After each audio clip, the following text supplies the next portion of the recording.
ada masalah yang terjadi saat itu, yakni ini ada hidrogen. Orang-orang saat itu sudah tahu bahwa hidrogen itu memiliki satu proton dan ada helium, yang mana orang-orang juga sudah tahu bahwa helium itu memiliki dua proton. Sehingga kesimpulan yang diambil dan seharusnya benar adalah bahwa perbandingan hidrogen dan helium itu adalah 1:2. Tapi pada kenyataannya yang terjadi adalah bahwa perbandingan masanya adalah 1:4.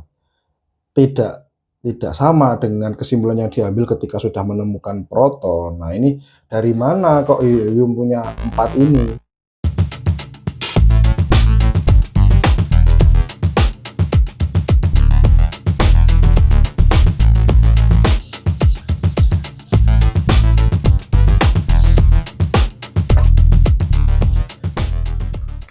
Assalamualaikum warahmatullahi wabarakatuh. Selamat datang teman-teman semua di Baru Belajar. Kita jumpa lagi di malam ini. Seperti biasa malam Jumat kita akan berbicara tentang kimia, dan kita awali dengan kimia dasar karya Bapak Raymond Chang. Dan kita akan melanjutkan apa yang sudah kita bicarakan selama berminggu-minggu ini untuk membahas tentang saat ini struktur atom. Namun sebelum kita mulai ini semua, mari kita awali Baru Belajar ini dengan berkirim Fatihah seperti biasa. Yang pertama kepada kedua orang tua kita, yang kedua pada guru-guru kita, dan yang ketiga kepada Bapak Raymond Chang yang bukunya kita baca. Kepada semua yang telah disebutkan, Al-Fatihah.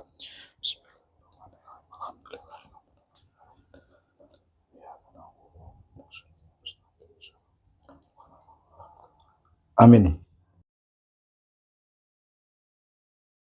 Oke. Kita akan masuk ke struktur atom bagian terakhir, dan kita akan berbicara tentang neutron hari ini. Neutron. Oke, kita sudah bicara struktur atom ini mulai dari Thomson, radioaktivitas itu, lalu minggu lalu kita bicara tentang Rutherford, dan sekarang kita akan masuk ke struktur atom yang terakhir, yakni tentang neutron. Nah, kita perlu nge-refresh dulu bahwa apa yang dilakukan oleh Bapak Thomson itu kan sebenarnya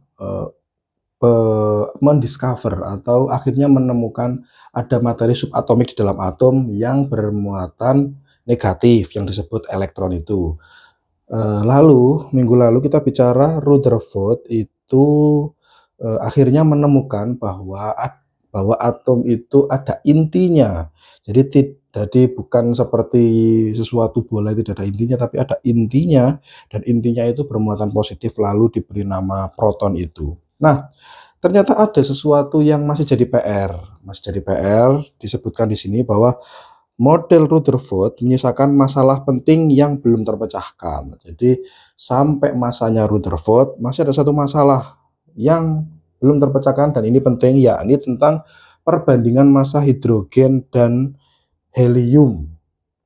Kita perlu tahu dulu bahwa saat itu posisinya adalah sudah tahu elektron, sudah tahu proton, dan orang-orang sudah bersepakat bahwa massa dari atom itu tidak dari elektronnya, karena massa dari elektron itu sangat kecil sekali, sehingga bisa diasumsikan massa atom itu semuanya dari inti atau proton. Itu dulu. Jadi kita harus letakkan dulu saat itu orang baru sampai bahwa inti atom itu isinya adalah proton, dan massa atom itu sama dengan protonnya. Nah, ada masalah yang terjadi saat itu, yakni ini ada hidrogen. Orang-orang saat itu sudah tahu bahwa hidrogen itu memiliki satu proton, dan ada helium, yang mana orang-orang juga sudah tahu bahwa helium itu memiliki dua proton. Sehingga kesimpulan yang diambil dan seharusnya benar adalah bahwa perbandingan hidrogen dan helium itu adalah 1:2 masanya gitu. Tapi pada kenyataannya yang terjadi adalah bahwa hidrogen itu perbandingan masanya adalah 1:4. Tidak tidak sama dengan kesimpulan yang diambil ketika sudah menemukan proton. Nah, ini dari mana kok helium punya 4 ini? Seperti itu. Jadi ini adalah pertanyaan besar yang muncul di situ. Dari mana ini? Kok bisa 1:4? Harusnya kan 1:2. Nah, sehingga saat itu Rutherford dan rekannya mempostulatkan bahwa pasti ada sesuatu jenis partikel lain subatomik yang menyusun ini. Jadi postulat Rutherford adalah pasti terdapat jenis partikel subatomik dalam inti atom. Yang apa itu nggak tahu. Itu dipostulatkan oleh Rutherford. Nah, informasi saja bahwa postulat adalah anggapan dasar yang diterima kebenarannya tanpa dibuktikan. Jadi ini Rutherford menyampaikan pasti ada suatu subatomik lain di inti. Kenapa kok ini bisa 1:4 padahal harusnya itu 1:2. Nah, itu dipostulatkan pasti ada sesuatu yang lain. Nah, itu tanpa diuji. Tanpa diuji. Nah, itu namanya postulat. Jadi disampaikan itu. Lalu misalnya kalau ada yang tanya, lalu apa perbedaan postulat dengan hipotesa? Nah, itu yang apa namanya, saya juga tidak bisa dengan sangat yakin menjawabnya ya. Jadi tidak bisa dengan sangat menjawabnya. Jadi saya juga, ya apa bedanya? Tapi kalau ada teman-teman yang tahu, apa sih bedanya postulat dengan hipotesa? Silakan berbagi di kolom komentar. Itu. Anggapan itu kan diterima, lalu habis itu tetap diemban bahwa pasti akan ada sesuatu yang lain deh, ada suatu subatomik yang lain. Nah, mahasiswanya Rutherford, saya ingin konfirmasi dulu deh, kalau minggu lalu itu kan saya menyampaikan bahwa kemungkinan Rutherford itu adalah mahasiswanya, eee siapa namanya, Thomson. Saya kan mungkin mahasiswanya gitu, tapi setelah saya cek, saya konfirmasi ternyata memang betul, Rutherford itu mahasiswanya Thomson. Dan, yang membuktikan, ucapan Rutherford, postulatnya Rutherford itu mahasiswanya si Rutherford ini yang bernama James Chadwick. Nah, ada seorang ilmuwan, ini sebenarnya nama yang sejujurnya agak lumayan jarang keluar di kimia, karena kadang-kadang orang belajar kimia itu tidak tidak caranya kalau di Indonesia ya, saya nggak tahu juga. Pokoknya sependek yang saya tahu itu tidak dibahas secara struktur atom begini sih, tapi langsung teori model atom gitu. Sehingga yang muncul ya John Dalton, Thomson, Rutherford, Bohr gitu. Tapi di sini enggak, di sini subbabnya adalah struktur atom. Nah, ada satu ilmuwan mahasiswanya Rutherford yang bernama James, ini orang Inggris, James Chadwick. Nah, ada mahasiswanya Rutherford, James Chadwick di tahun 1932. Masuk akal karena Rutherford itu masih di awal 1900-an. Nah, James Chadwick itu membuktikan ucapannya Rutherford, postulatnya Rutherford itu. Nah, Chadwick membuat sebuah percobaan yang menggunakan partikel alfa lagi. Jadi ini sama kayak gurunya ya, sama-sama dengan menggunakan partikel alfa. Saya akan coba gambarkan bagaimana mekanisme kerja dari James Chadwick. Pertama-tama, dia itu menggunakan sumber radiasi dari polonium. Jadi polonium source. Nah, si polonium ini nanti akan mengeluarkan partikel alfa. Dan kita tahu bahwa partikel alfa itu adalah materi, gelombang materi ya, sebenarnya sinar yang isinya adalah materi subatomik, yang isinya adalah sesuatu yang bermuatan positif ya, proton itu di sini nih alfa, tapi di sini nyebutnya adalah ada partikel alfa yang ditembakkan ke lapis tipis berelium. Ini kerja-kerja yang apa ya, yang mirip-mirip dengan apa yang dilakukan orang sekarang sih, di mana ya sama-sama pakai partikel alfa, tapi di sini ditembakkan untuk berelium. Kalau gurunya itu pakai lapis tipis emas gitu-gitu. Nah, jadi ya mirip-mirip sekarang, kayak gurunya itu meneliti apa, terus habis itu muridnya mengembangkan di bidang apa. Jadi itu. Nah, Jadi Chadwick itu menembakkan partikel alfa ke lembar berelium. Logam tersebut akhirnya memancarkan radiasi yang energinya setara dengan sinar gamma. Semoga teman-teman masih ingat bahwa ada sinar alfa, ada sinar beta, ada sinar gamma, dan ada sinar X, yang mana alfa itu positif, beta itu negatif, gamma sama X itu tidak terpengaruh oleh medan positif atau negatif. Bedanya adalah bahwa gamma itu spontan, sementara X itu ada induksi. Nah, ketika polonium source menembak dan muncul sinar alfa, lalu diberikan ke lembar tipis berelium, tiba-tiba muncul sesuatu yang sifatnya itu mirip dengan sinar gamma. Jadi susunannya itu mirip energinya itu mirip dengan sinar gamma, tapi bukan sinar gamma. Lalu karena sinar gamma itu spontan. Nah, tapi apa ini? Nah, ini masih jadi pertanyaan ini. Masih jadi pertanyaan. Kalau saya lihat di internet itu ternyata kalau ini diteruskan itu di sini itu diberi lagi, yang diberi lagi yakni itu parafin. Di sini diberi parafin. Lalu dari parafin ini itu akan muncul ini proton. Nah, di sini nyebutnya itu proton ya. Proton gitu aja, bukan disebut partikel alfa. Lalu baru yang terakhir ini ada detektor. Nah, dari hasil penelitian ini itu akhirnya si Chadwick itu menemukan sebuah fakta bahwa ini sebenarnya apa sih yang di tengah ini, gitu kan? Kok sifatnya seperti gamma, energinya seperti itu, tidak bisa dipengaruhi, gitu kan? Kenapa kok gamma? Karena tidak terpengaruh oleh medan positif dan medan negatif, energinya sekuat itu. Tapi kan tidak spontan. Lalu apa ini? Ini pertanyaannya itu di sini ini. Nah, akhirnya itu nanti yang menjadi cikal bakal neutron itu cikal bakalnya di situ. Percobaan selanjutnya, sinar ini terdiri atas partikel netral yang mempunyai massa sedikit besar dari massa proton. Jadi ini cikal bakalnya dan akhirnya disepakati, dan yang memberikan nama neutron itu si Bapak Chadwick ini.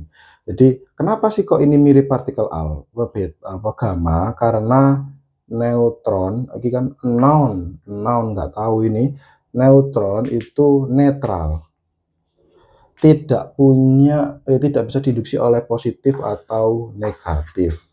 Nah, itu akhirnya disebut ini dengan neutron.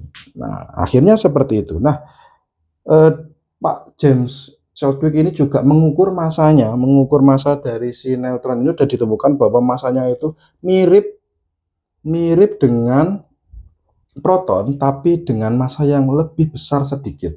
Kalau proton itu massanya adalah 1,67262 kali 10 pangkat minus 24 gram.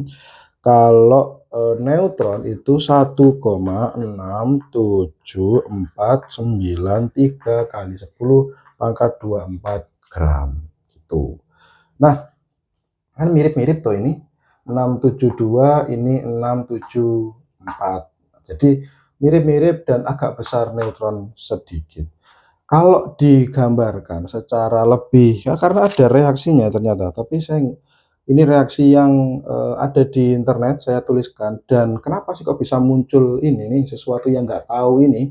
Itu karena gini, karena ini kan Be ini berelium ini dengan nomornya itu 4 dengan massa 9, lalu ditambah dengan heliumnya itu 4 dan 2. Nah, hasilnya adalah karbon ini adalah 12 dan 4 ditambah 2 ini adalah 6. Nah, sisanya ini itu adalah neutron 1 gitu. Nah, ini yang di sini nih ada yang misalkan bahwa reaksinya itu kayak begini. Tapi Saya tidak bisa langsung memastikan bahwa ya pasti begini karena ini saya datanya dari internet, cuma memperkaya sedikit aja lah tentang informasi ini berelium kok bisa muncul neutron itu dari mana ya, dari reaksi ini. Berelium ini bisa mengeluarkan neutron gitu. Nah, ini mau dengan helium ini karena ada partikel alfa itu di situ. Kalau teman-teman tanya, tadi saya juga sudah nggak tahu ya apa bedanya postulat dengan hipotesa ya. Tapi mungkin kalau dipikir lama-lama gitu juga mungkin akan paham. Yang kedua saya juga di sini tidak tahu. Kalau teman-teman tahu juga silakan tulis di kolom komentar, kita diskusi bareng-bareng. Ya, ini bagaimana cara mengukur massa massa atom. Konon sebenarnya gini, saya tuh pernah baca kalau nggak salah massa atom itu diukur relatif terhadap karbon. Itu pertama informasinya. Itu dulu saya pernah baca itu. Jadi katanya itu diukur relatif terhadap karbon. Jadi ditimbang orang dulu itu ya karbon ditimbang gitu. Terus mari habis itu dijadikan kayak relatif terhadap itu. Lalu ada juga yang katanya itu dengan menggunakan spektroskopi massa. Saya tahu sih teorinya spektroskopi massa, tapi apakah di saat itu juga sudah menggunakan spektroskopi massa? Itu pertanyaannya. Jadi saya itu penasarannya adalah orang saat itu, ya apa namanya, Thomson, Rutherford, sama ini Chadwick ini di awal 1900-an itu mengetahui massa atom itu caranya gimana nih Bang? Apakah dengan relatif terhadap karbon itu atau gimana? Nah, itulah. Itu yang saya juga penasaran, saya tidak tahu betul tentang jawabannya kayak gimana. Jadi teman-teman kalau tahu silakan mari kita diskusi bareng-bareng. Dari hasil ini, Chadwick ketika menemukan neutron yang dia itu netral dan masanya itu mirip, akhirnya dia itu menjawab gurunya. Problem gurunya terjawab. Kenapa kok ini 4? Akhirnya ketemu bahwa ternyata hidrogen itu punya satu proton. Kenapa kok tidak punya neutron? Ya itu nanti kita bicarakan besok ya. Jadi hidrogen itu punya satu proton dan helium itu punya 2 proton dan 2 neutron. Nomor atom itu kembali kepada jumlah proton, bukan jumlah neutron. Nah, ternyata inilah penyebabnya kenapa hidrogen dan helium itu perbandingannya 1:4. Karena hidrogen hanya punya satu proton tanpa punya neutron, sementara helium itu punya 2 proton dan punya 2 neutron. Jadi tidak 1:2, tapi 1:4 begitu. Nah, ini juga akhirnya membuat gambaran atom yang disusun oleh Rutherford itu semakin solid. Jadi kalau kemarin gambaran inti itu kan kalau Rutherford inti itu hanya isinya proton. Nah, sekarang kita tahu bahwa inti itu tidak hanya proton tapi juga dengan neutron. Jadi ini konsepnya sama dengan gurunya si Rutherford. Jadi ini ada elektron yang ada di luarnya. Lalu habis itu di dalam itu ada inti, yang mana inti itu tidak hanya proton tapi proton dengan neutron. Gitu.